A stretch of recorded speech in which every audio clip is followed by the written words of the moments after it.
Yesus mengetahui bahwa saat kematiannya bagi dosa-dosa manusia sudah hampir tiba. Lalu ia berdoa, Ya Bapa, jika kau mau ambil cawan ini dariku,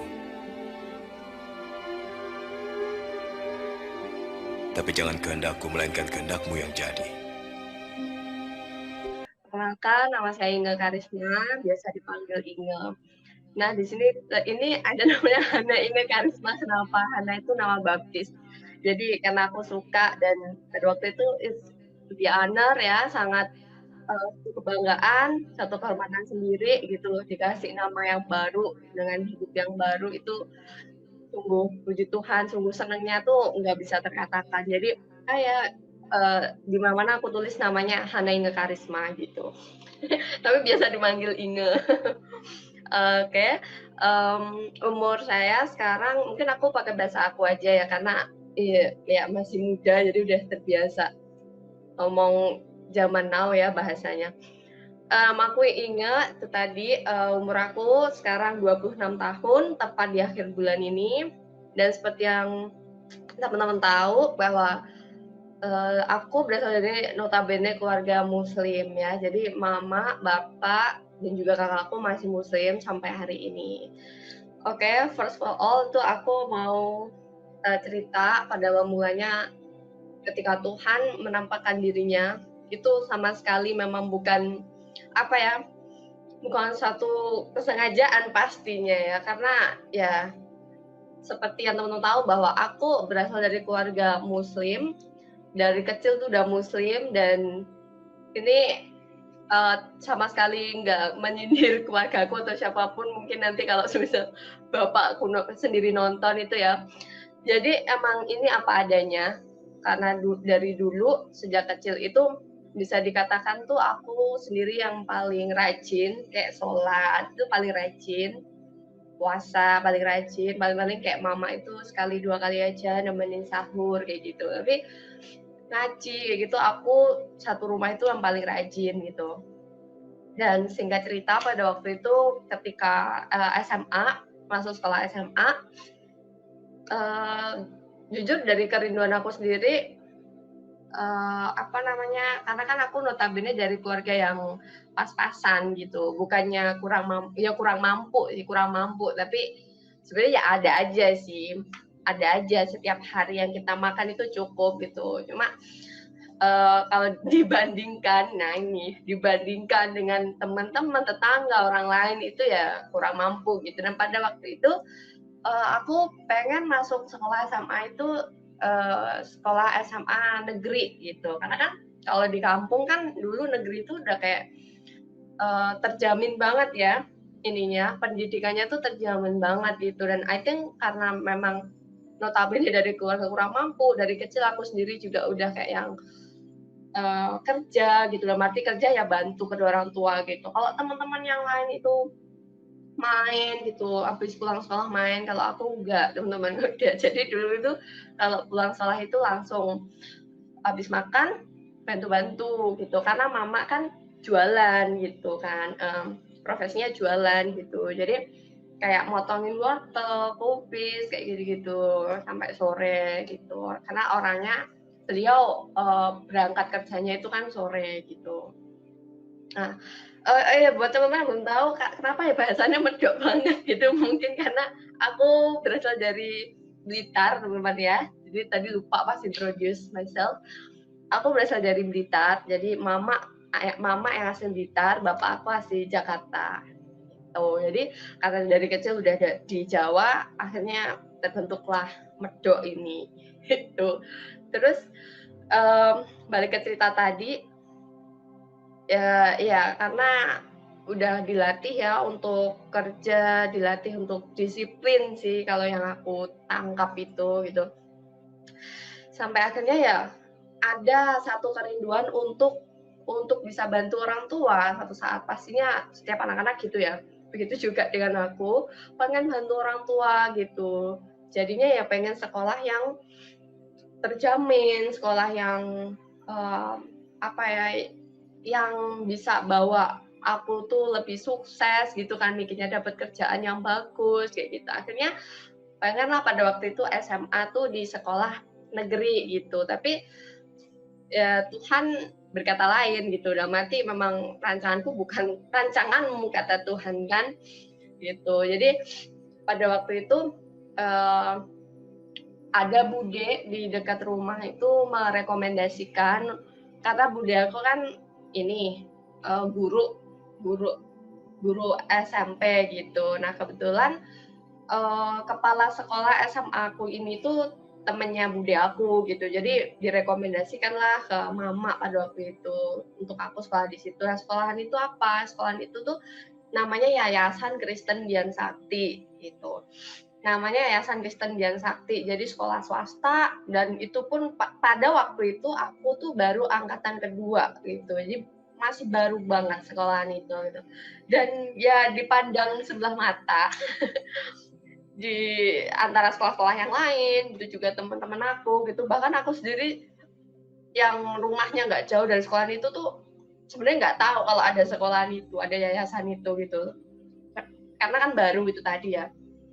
Nah, akhirnya di pas aku sebenarnya udah kayak lancang pada waktu itu ya, sebenarnya lancang karena saking excited ya, saking semangatnya mau nerusin sekolah dengan sungguh-sungguh pada waktu itu. Jadi ongkos dari naik angkot sekolah dulu itu aku sisihin, uang saku aku sisihin buat beli formulir gitu. Jadi belum diskusi sama orang tua, waktu itu aku udah beli formulir dulu tuh ke sekolah SMK itu udah pernah gitu. Jadi aku punya cadangan kalau misal nggak bisa masuk ke negeri, seenggaknya SMK aku bisa ambil sebuah jurusan gitu loh, yang tepat gitu pada waktu itu. Nah, pas udah akhir ya, maksudnya apa ya namanya, kayak gelombang 3 gitu, daftar yang paling terakhir itu belum ada keputusan sama sekali dari mama bapak pada waktu itu. Jadi pas udah hampir banget, hampir ditutup gelombang ketiganya itu baru mama ngasih tahu kalau kamu mau nggak sekolah di Yayasan Kristen Dian Sakti aja gitu ya, meskipun sekolahan swasta nggak apa-apa lah gitu, daripada kamu apa namanya masuk sekolah negeri ya mama bisa kalau biayain untuk daftar aja kan, dibilang gitu dulu. Tapi takutnya nggak sampai lulus gitu, takutnya tuh putus di tengah jalan kayak gitu. Jadi daripada gimana daripada seperti itu, mending kamu ini aja ikut saran Bude itu tadi untuk sekolah di Yayasan Kristen Dian Sakti gitu. Terus mama bilang, menyemangati aku tuh dengan kata-kata gini dulu, nggak apa-apa sekolah di yayasan, nggak apa-apa sekolah di SMA swasta katanya. Yang penting kamu juara gitu, peringkat 1 atau 2. Dan pada waktu itu teman-teman nggak tahu kenapa ya, aku tuh kayak udah dikasih hati itu sama Tuhan tuh yang kayak nurut gitu, yang memang nggak bisaan gitu memang kan orangnya. Maksudnya, oh iya ya mikirnya itu daripada nggak sekolah ya wes lah nggak apa-apa sekolah di sana gitu. Akhirnya nurut karena juga nggak bisa sebagai anak, nggak bisa pada waktu itu menuntut orang tua harus, ya kan sebenarnya punya hak ya untuk menuntut karena aku anak gitu loh di sini pada di situ pada waktu itu, tapi aku nggak menuntut gitu. Dan udah sejauh itu ya maksudnya sekarang udah ngerti gitu, oh berarti memang Tuhan yang memampukan aku pada waktu itu, sehingga disuruh dikasih keadaan seperti itu ya aku iya aja gitu. Jadi singkat cerita daftar ke sekolahan itu dan ketemu dengan kepala sekolah dan diantar sama bapak pada waktu itu, diantar sama bapak. Kemudian kepala sekolahnya tuh bilang gini, apa namanya, di sini di sekolah ini punya aturan, di sekolah ini nggak apa namanya nggak mengkristenisasikan gitu ya, nggak mengkristenkan siswa gitu atau murid gitu. Jadi tapi di sekolah ini punya aturan gitu. Di sekolah ini punya aturan, setiap akhir minggu, setiap hari Sabtu itu setiap murid harus wajib ikut ibadah ke dalam aula. Itu yang pertama gitu. Entah agamanya Islam, Buddha, apapun itu. Pokoknya nggak ada yang tinggal di kelas gitu. Mungkin karena anak-anak kan, itu maksudnya ya lebih baiknya semua ikut ke dalam aula gitu. Kemudian yang kedua aturannya bahwa di sekolah Yayasan Kristen itu agamanya itu agama Kristen gitu. Jadi belajarnya tuh Alkitab gitu.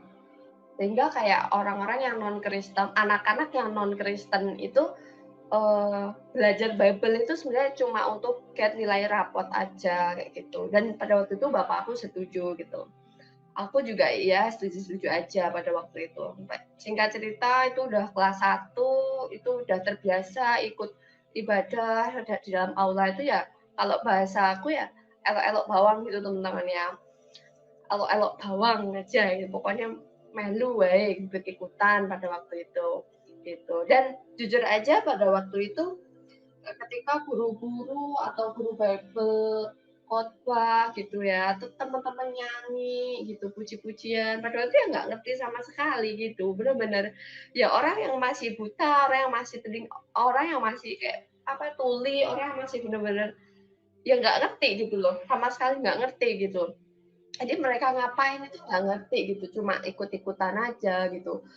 Meskipun juga para guru itu khotbah istilahnya kayak menyampaikan firman Tuhan pada waktu itu ya, aku nggak ngerti. Even yang kita tahu firman itu kan bahasa Indonesia ya semuanya ya, tapi itu nggak bisa aku ngerti.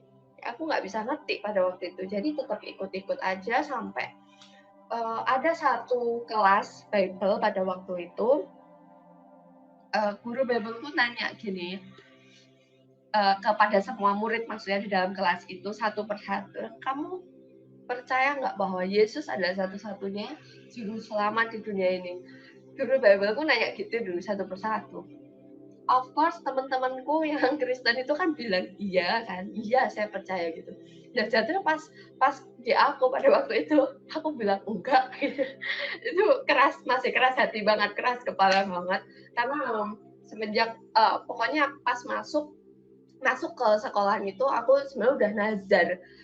Itu tuh udah kayak wah nggak bakalan lah aku ini, nggak bakalan lah apa ya ikut ke agama Kristen gitu, nggak bakalan lah. Pokoknya tuh udah kayak yang kalau bahasa kita imanku tuh udah teguh gitu pada waktu itu gitu.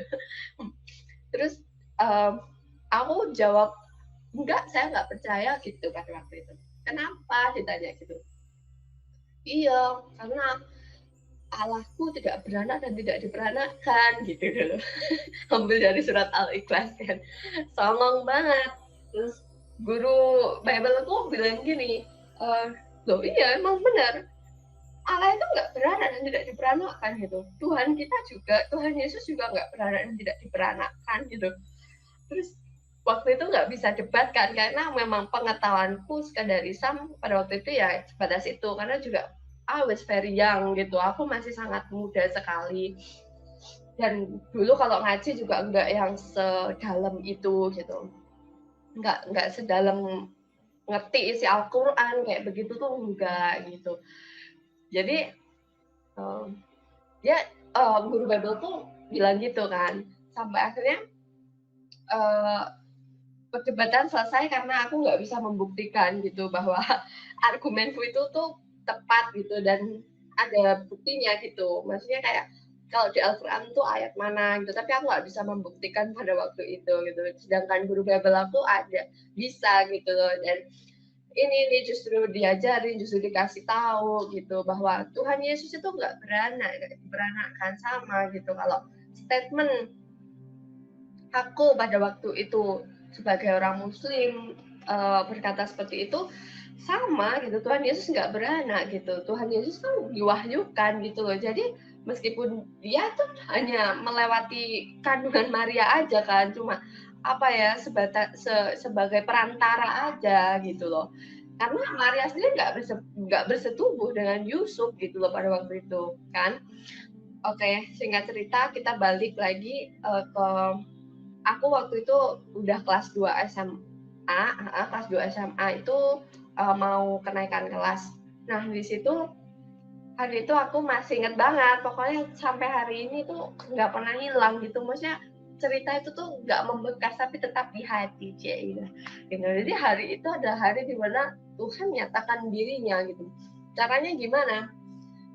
Pada waktu itu ada ibadah hari Sabtu seperti biasa ya, seperti biasa. Tapi hari itu tuh beda banget gitu. Jadi ketika teman-temanku penyembahan, ada satu lagu yang aku juga selalu bawakan di setiap kesaksian aku karena memang ya itu yang terjadi gitu kan. Itu yang terjadi dan pada pujian Bapa sentuh hatiku, ubah hidupku menjadi yang baru. Teman-teman pasti juga udah pada tahu. Oke. Pas lagu pujian itu dinyanyikan berulang kali pada waktu itu dan teman-teman berdiri. Itu spontan banget, aku juga tiba-tiba ikut berdiri gitu. Kenapa berdiri? Pada waktu itu nggak tahu sama sekali gitu, tapi yang aku rasakan aku tiba-tiba berdiri, aku nangis, aku bisa nyanyi lagu itu seketika, ya kan. Kadang-kadang kan kalau dalam pujian kan, dalam ibadah kan pasti ada liriknya kan di depan itu. Tapi kalau kita nggak ngerti lagunya, ngerti nada kan sebenarnya mustahil kita bisa nyanyikan lagu itu gitu.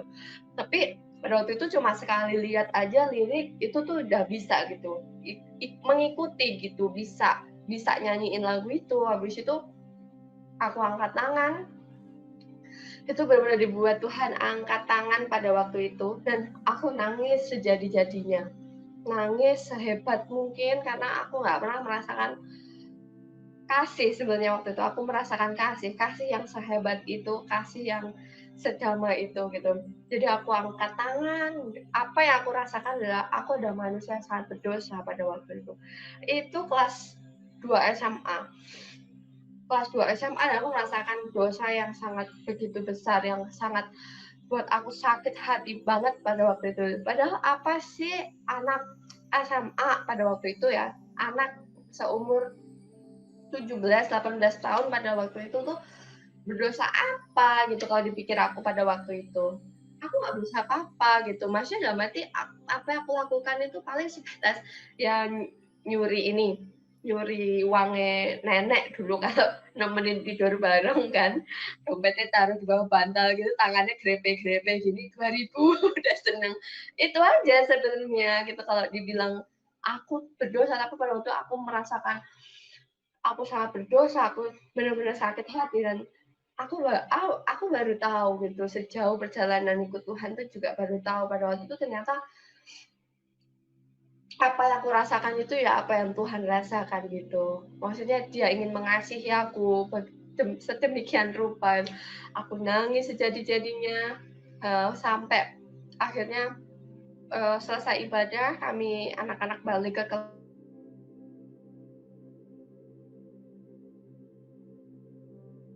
kelas dan di kelas itu aku masih lanjut nangis.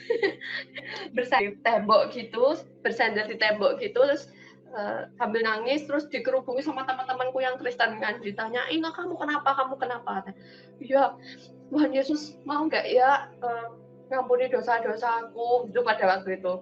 Teman-temanku pada ngasih tahu, "Iya mau, yang udah percaya deh Tuhan Yesus itu baik banget terus tuh diampuni," gitu dulu tuh. Udah sampai akhirnya selesai nangis. Nah sejak hari itu hidupku tuh udah berubah berapa 180 derajat ya istilahnya kayak gitu atau 360 derajat nggak tahu, pokoknya itu berubah drastis. Apa sih yang berubah? Apa yang ada di dalam hatiku, apa yang ada di dalam pikiranku gitu. Jadi mindset itu tiba-tiba berubah.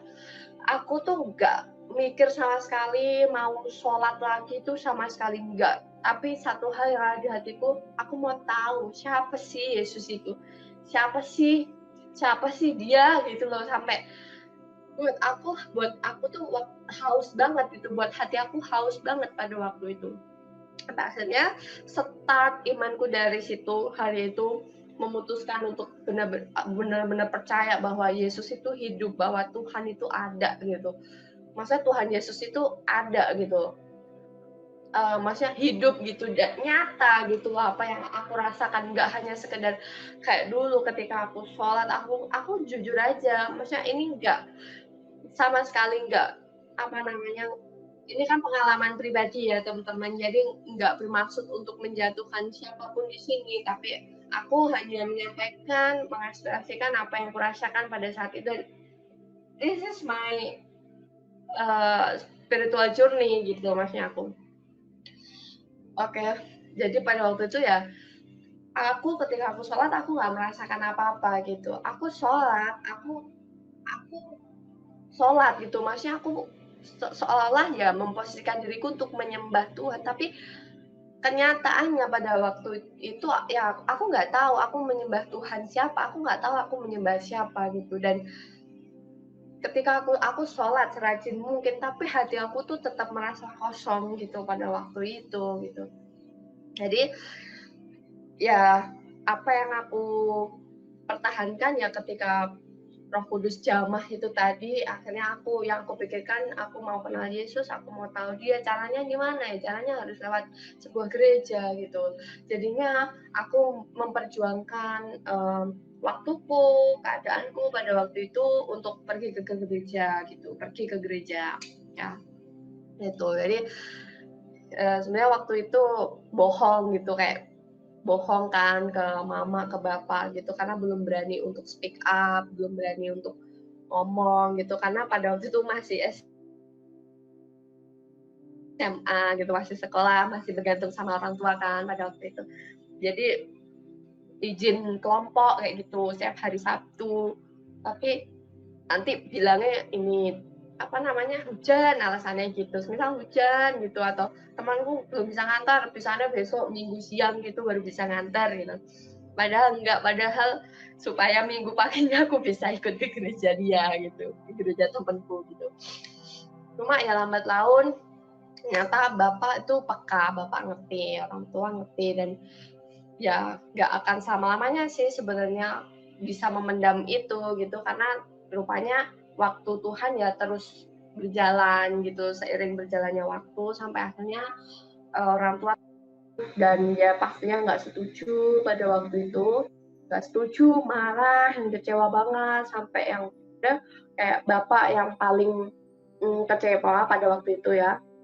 Karena aku sebenarnya dari kecil juga paling deket sama bapak itu, udah pokoknya kayak temen gitu. Jadi dia yang paling kecewa pada waktu itu ketika mengetahui aku percaya sama Tuhan Yesus gitu.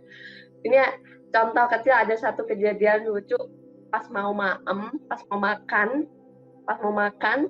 aku karena aku excited banget, aku mau hidup aku berubah kan pastinya kan, karena aku mengenal Tuhan Yesus gitu. Aku mau hidup aku tuh kayak orang Kristen gitu, yang dulu tuh maksudnya ada kan, pasti kita lihat teladan itu gitu dari orang sekitar yang Kristen gitu. Jadi makan tuh mau berdoa dulu gitu.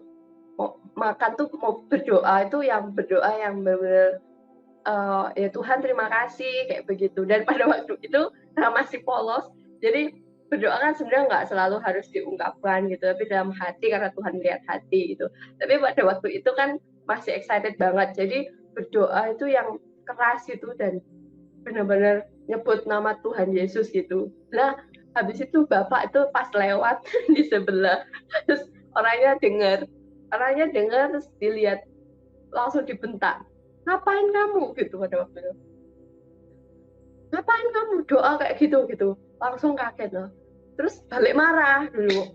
Aku orangnya pemarah banget, nggak tahu mungkin keturunan atau gimana, atau habit, atau mungkin juga dari kecil pernah melihat orang tua berantem kayak gitu.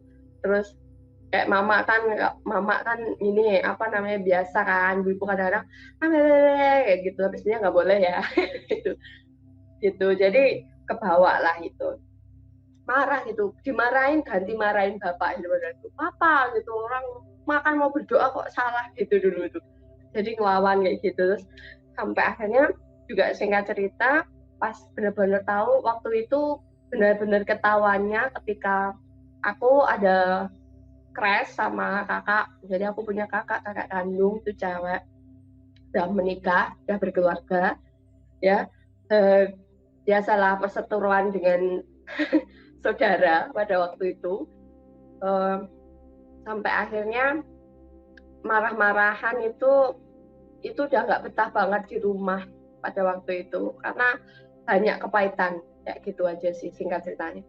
Banyak kepahitan, banyak iri, banyak ketidakmenerimaan pada waktu itu. Jadi udah kayak bom waktu sampai akhirnya meledak, dan pada waktu meledak itu aku udah benar-benar sebenarnya udah nggak nyaman banget di rumah. Itu kelas 3 SMA udah mau lulus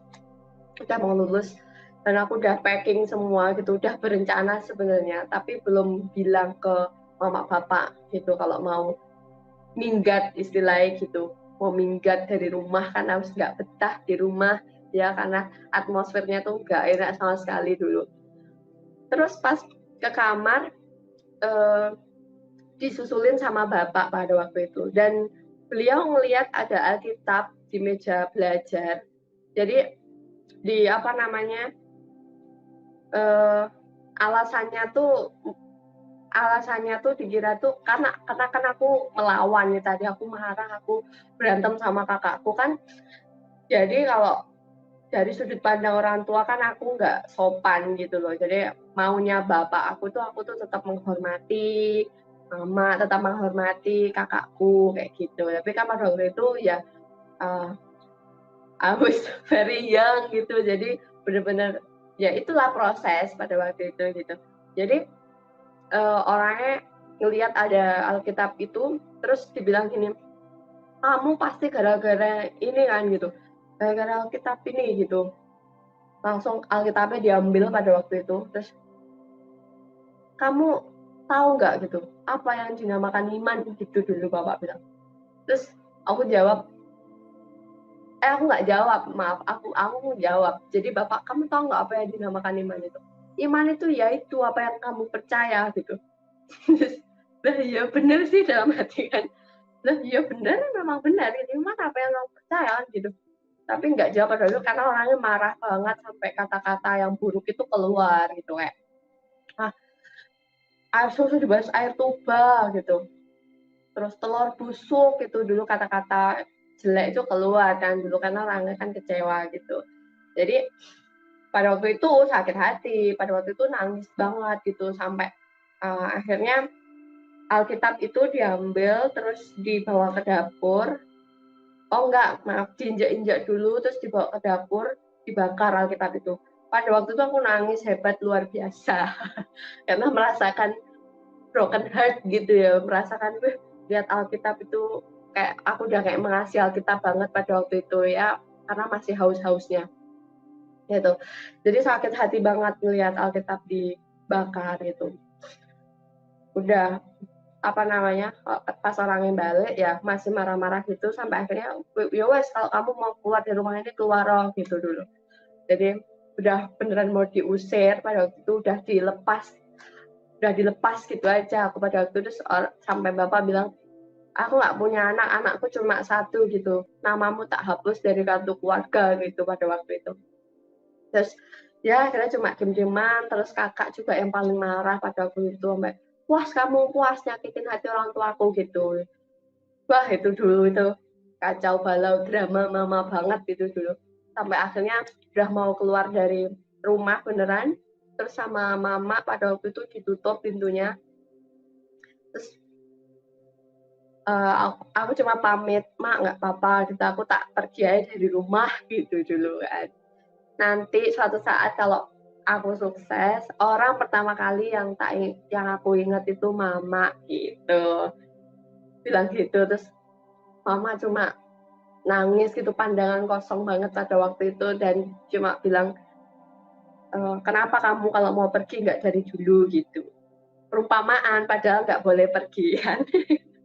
Terus tapi pada waktu itu aku tetap keluar dari rumah karena emang aku nggak bisa ngatasi sendiri pada waktu itu, karena nggak ada yang mau ngalah. Akhirnya keluar, dan rupanya itu belum waktunya Tuhan. Jadi maksudnya itu apa namanya, ya masih bisa diomongin lah sebenarnya pada waktu itu. Jadi pas keluar dari rumah itu tetangga-tetangga itu pada duduk di luar rumah, di pinggir jalanan gitu, karena rumahku di masuk ke gang kan, jadi di gang itu banyak banget tetangga-tetangga dan aku bawa banyak tas banget itu. Malu banget sih sebenarnya dulu itu, kayak apa, waduh gitu. Terus akhirnya di-stop sama tetanggaku, disuruh, ini ke rumahnya, terus ditanya, diinterogasi, "Kenapa?" Kayak gini.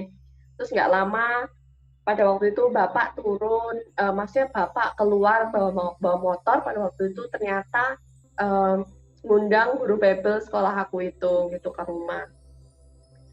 Ya udah, terus aku dijemput mama pulang, terus ternyata bisa diomongin pada waktu itu. Oke, nah dari situ kelar, dari situ tuh udah kelar. Tapi sebenarnya bapak sama mama tuh masih belum terima kalau aku tuh udah percaya Tuhan Yesus gitu, mau pindah agama gitu, mau pindah kepercayaanku gitu. Gitu. Cuma udah agak kondusif pada waktu itu keadaannya. Sampai singkat cerita, 2015 itu,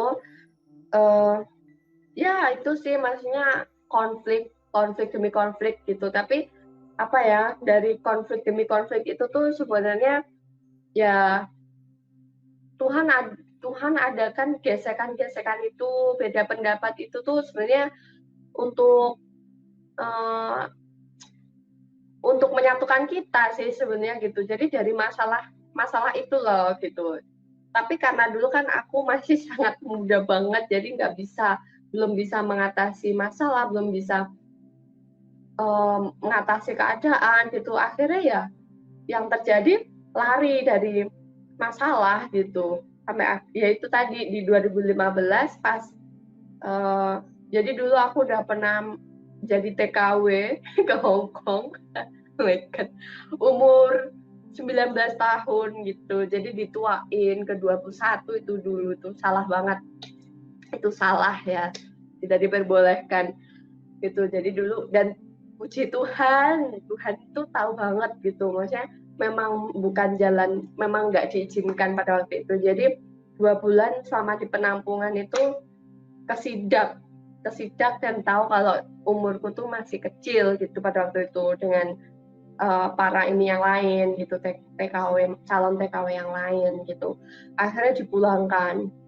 Nah pas dipulangkan itu ya ada konflik gitu karena kayak aku waktu itu udah sempat kerja dan bisa ambil motor, dan motor itu tuh nggak dibayar gitu karena masih kredit, jadi nggak dibayar di rumah gitu. Akhirnya dijabel lagi sama dealer, terus orang tuaku nyalahin aku gitu, wes motor nggak dibayar kan, ya iyalah nggak dibayar, aku di penampungan kan gitu sebenarnya.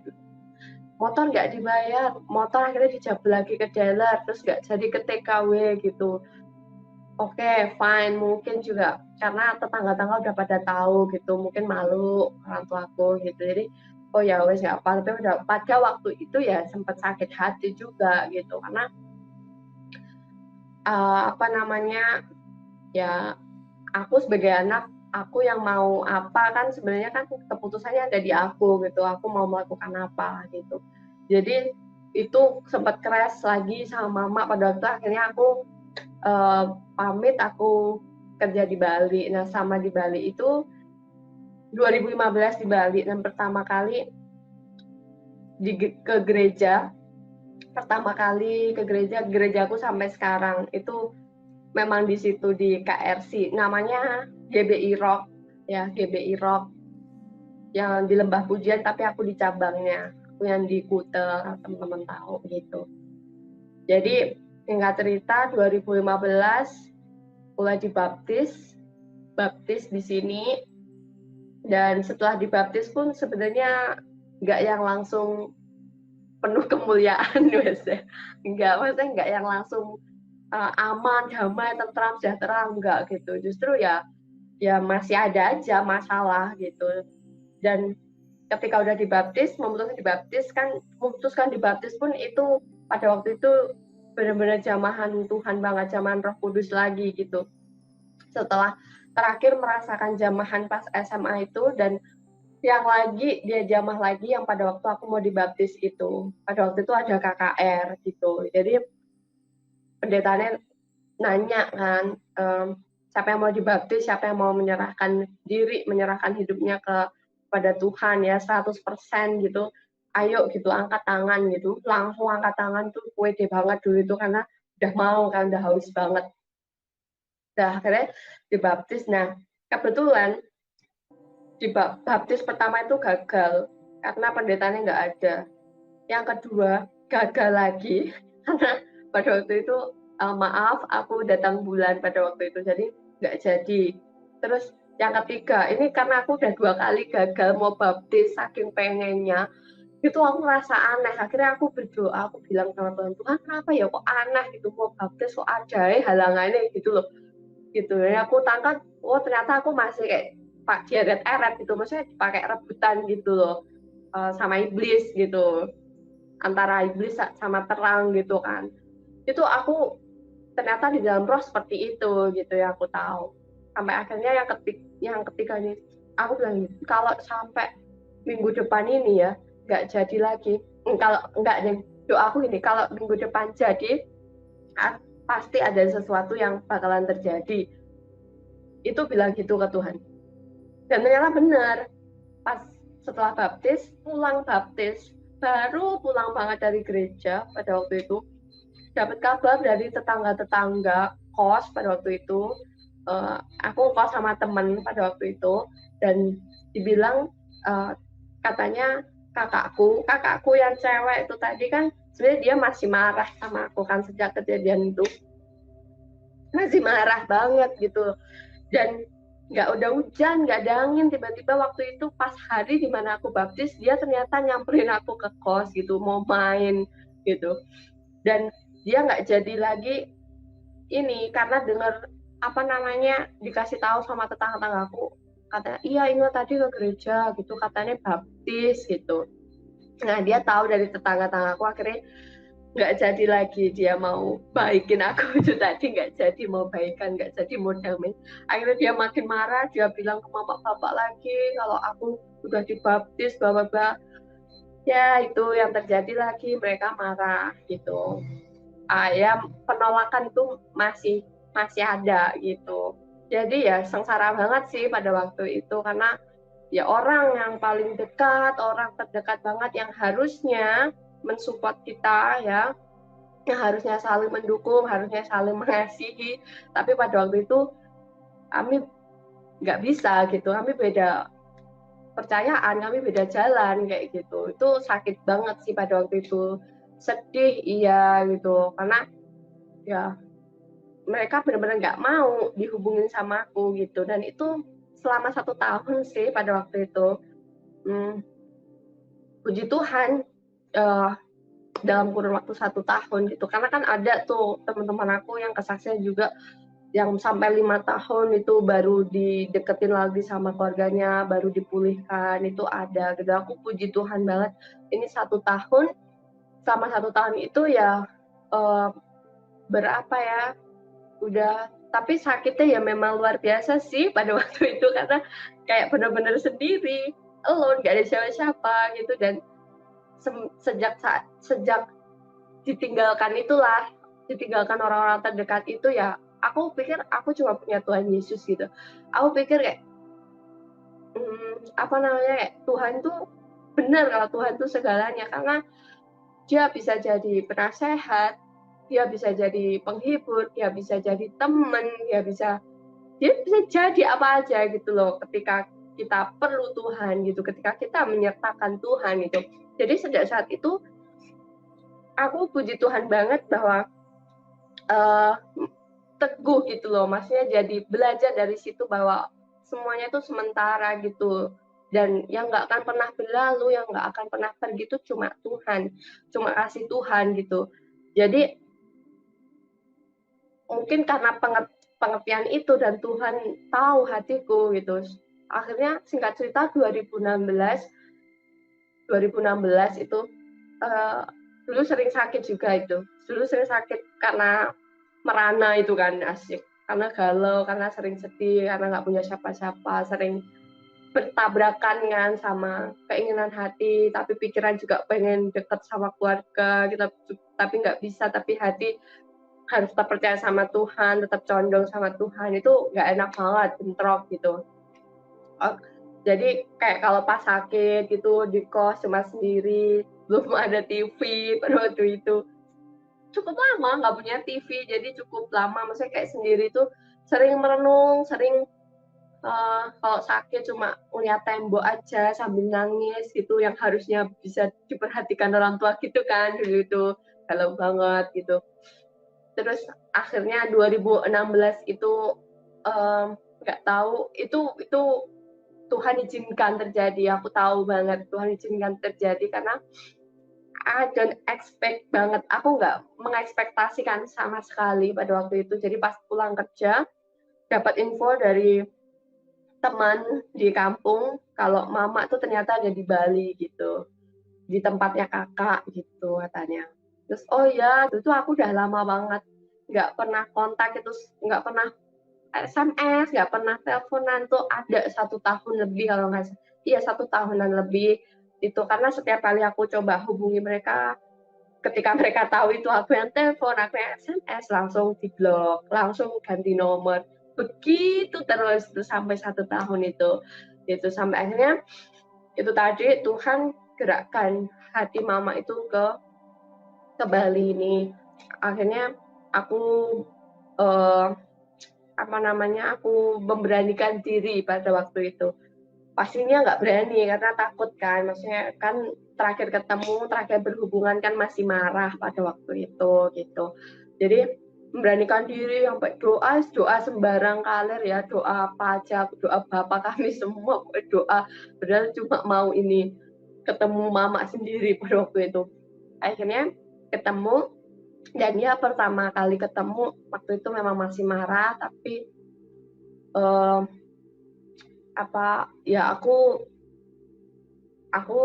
tetap cari, tetap tanya, tetap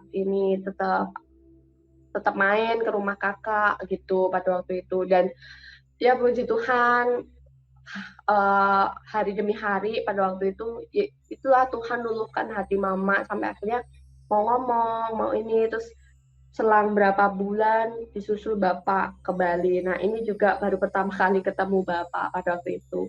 Pikirnya juga masih marah pada waktu itu, tapi itu aku ya benar-benar patut bersyukur banget sama Tuhan karena udah lama nggak ketemu, karena terakhir kali ketemu masih marah-marah pada waktu itu kan. Terus pertama kali ketemu cuma nanya, kapan Pak datang, cuma gitu pada waktu itu. Terus responnya baik gitu, responnya iya baru kemarin sore gitu. Dari situ aku udah tahu banget bahwa oh Tuhan udah lembutkan hati Bapak gitu pada waktu itu. Jadi komunikasi udah mulai baik pada waktu itu. Sampai akhirnya ya ketika mereka benar-benar bisa menerima aku, udah terbiasa, mereka udah ngelihat aku terbiasa pergi ke gereja, aku komsel kayak gitu tuh. Mereka sempat aku ajak tinggal bareng selama di Bali kurang lebih 8 bulan atau 1 tahun pada waktu itu. Mau tinggal bareng kami bertiga. Pada waktu itu aku gemuk banget karena hatinya damai kan, gitu. Hatinya damai. Terus pada waktu itu aku buat kesempatan untuk bahas kejadian itu baik-baik gitu, supaya clear gitu, supaya jelas gitu bahwa aku sekarang gini, aku udah nggak bisa lagi, jujur kalau disuruh balik ke Islam aku nggak bisa, karena hatiku memang udah benar-benar ini nyantol, udah benar-benar percaya sama Tuhan Yesus gitu, udah percaya bahwa Tuhan Yesus itu ada, Tuhan Yesus hidup gitu.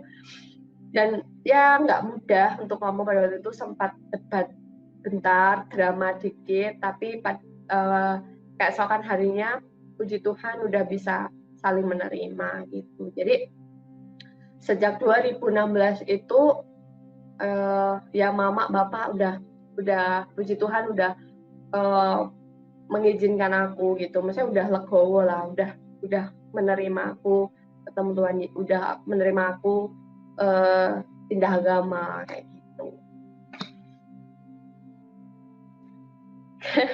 Panjang ceritanya ini.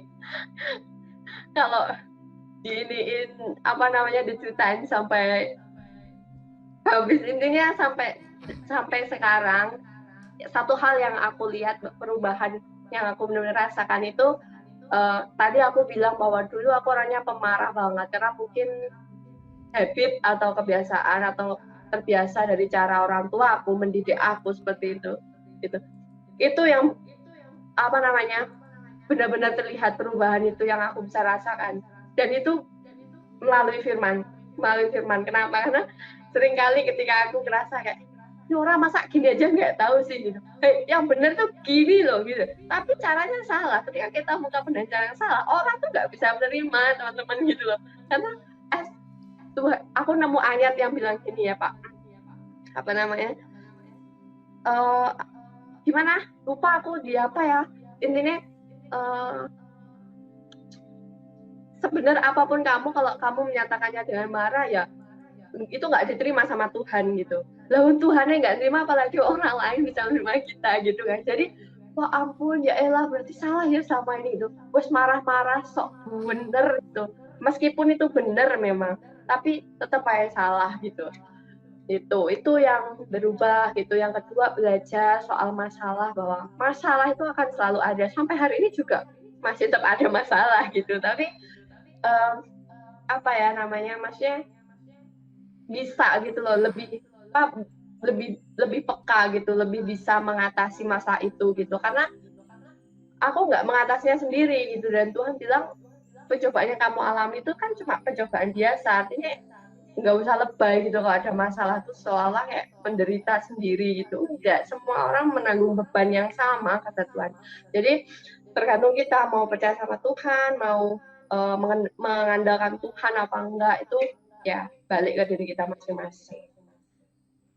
Itu aja mungkin dari aku. Makasih. Yesus mengetahui bahwa saat kematiannya bagi dosa-dosa manusia sudah hampir tiba. Lalu ia berdoa, Ya Bapa, jika kau mau ambil cawan ini dariku, tapi jangan kehendakku melainkan kehendakmu yang jadi.